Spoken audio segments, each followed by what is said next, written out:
Knowing chords on the piano is the key to everything speed related. Knowing chords helps you read music faster, it helps you learn difficult pieces faster, and it also helps you memorize way faster. Are you noticing a theme here? In today's tutorial, I'm going to show you 2 things that you can do to learn every piano chord quickly. In today's tutorial, I'm going to give you the formulas to build major, minor, augmented, diminished, and 7th chords. So by the time you're finished watching this video, you're going to know how to build all of those kinds of chords very quickly and very easily. The first thing that you're going to do if you want to memorize every piano chord quickly is use easy formulas to build each chord. Now, I love using formulas to build chords because it works for anyone, regardless of your level, regardless of how much music theory knowledge you have. These formulas can work in 2 different ways. First of all, you could look at like a lead sheet or something like that, and you can see a chord symbol. And using a formula, you could build any of the chords that you're going to encounter when you see a chord symbol. The formula can help you figure out how to build any chord. You can figure out the exact notes that you need to play the symbol that you're seeing. But it can also work in the opposite way, where let's say you're encountering a piece of music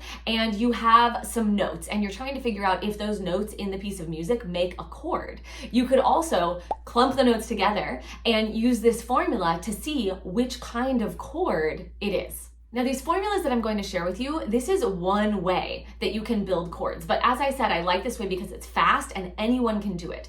But one thing that's important to note is that chords exist by themselves out here on their own. And this formula is going to help you figure out how to spell any chord, but it's not connecting the knowledge of chords to other music theory concepts. And the other important thing to know is that chords also exist in relation to a key signature and in relation to each other. And in order to understand chords on that level, you need to study music theory a little bit. So we're going to stay over here in this fast and easy way to build every single chord. But I'd just like to point that out, that if you're getting confused because you're seeing information about chords being presented in a different way, that's because there are several different ways to think about chords. We're going to focus on the fast and easy way. In order to use the formula, you're going to need to know what a half step is. So a half step is from one key to the very next key on the piano with no keys in between. So this is a half step. This is also a half step. Sometimes half steps are from black keys to white keys. Sometimes they are from white keys to black keys, but also in the case of B to C or E to F, they are white keys to white keys. So in order to build a major chord, we are going to pick a starting note. And the formula for a major chord is very easy because we're going to go up 4 half steps and 3 more half steps. Now you can do this anywhere on the piano. You pick your starting note and you count up 1, 2, 3, 4 half steps, and then 1, 2, 3 half steps. This is going to get you a root position major chord anywhere on the piano. For a minor chord, you're going to pick your starting note. Let's pick a different starting note. We're going to start on B. And we're going to do exactly the opposite. We're going to go up 1, 2, 3 half steps, 1, 2, 3, 4 half steps. That's a minor chord. So your starting note, 3 half steps, 4 half steps. Any minor chord.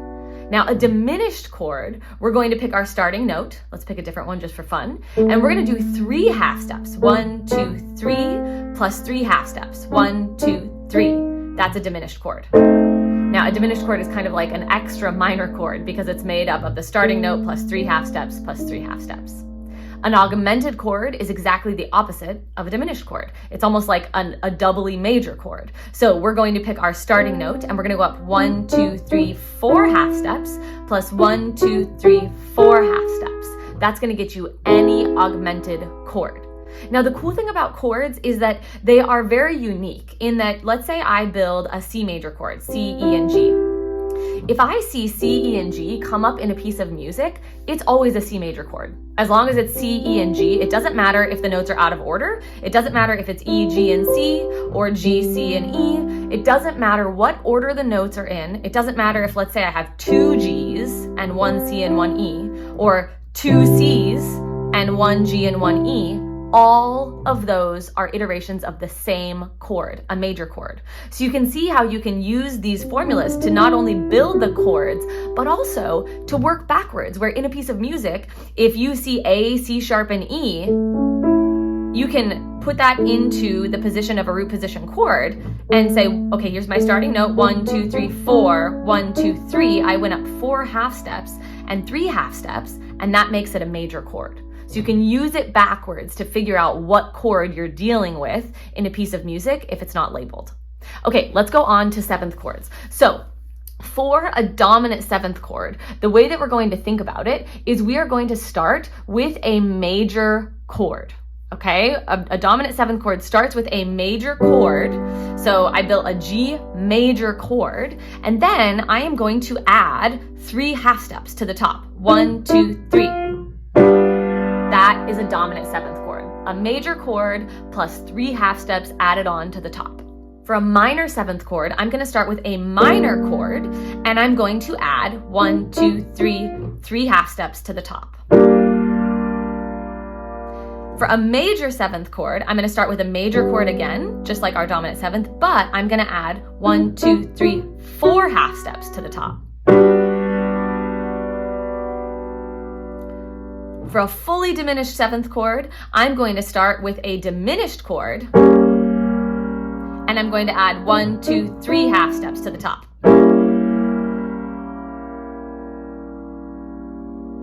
For a half diminished chord, I'm going to start with a diminished chord plus 1, 2, 3, 4 half steps. That gives me a half diminished chord. Once you get comfortable using the formulas to figure out any chord, the second thing that you can do to memorize all of the piano chords quickly is to memorize for retention. I don't want you to keep using that formula forever, because as long as you're using the formula, you're going to have to take those extra steps every time you see a chord to figure out what the chord is.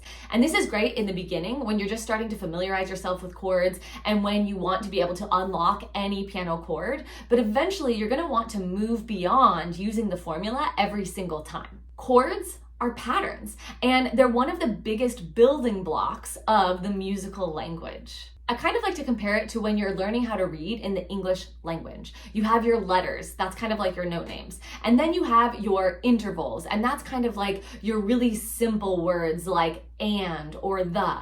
And then when we branch out into chords, we're getting into words that are a little bit more complex, but that we should still be able to recognize by sight. So words like he or she, and you'll want to study and memorize the chords until you get it to the point that you can memorize them on sight.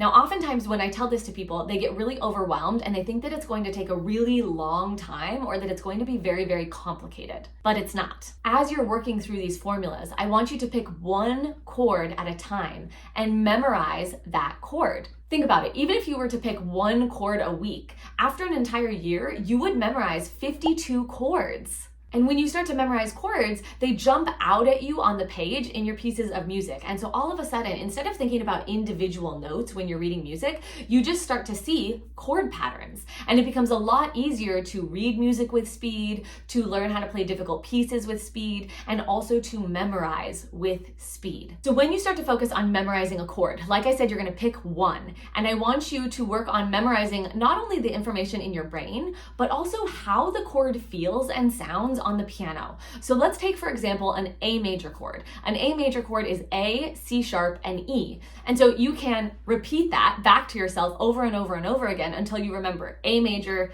A, C sharp, E. A major, A, C sharp, E. You can go look through a bunch of music books and look for all of the A major chords. See if you can find all of the A major chords in a piece or in a book. But then also look at the piano and start to actually play that chord on the piano. You can memorize how it feels to play it in both hands. A, C sharp, and E. Play them together, play the notes separately, mix up the notes. You know, let's find all the A's with some C sharps and some E's in the beginning. Some E's in the middle.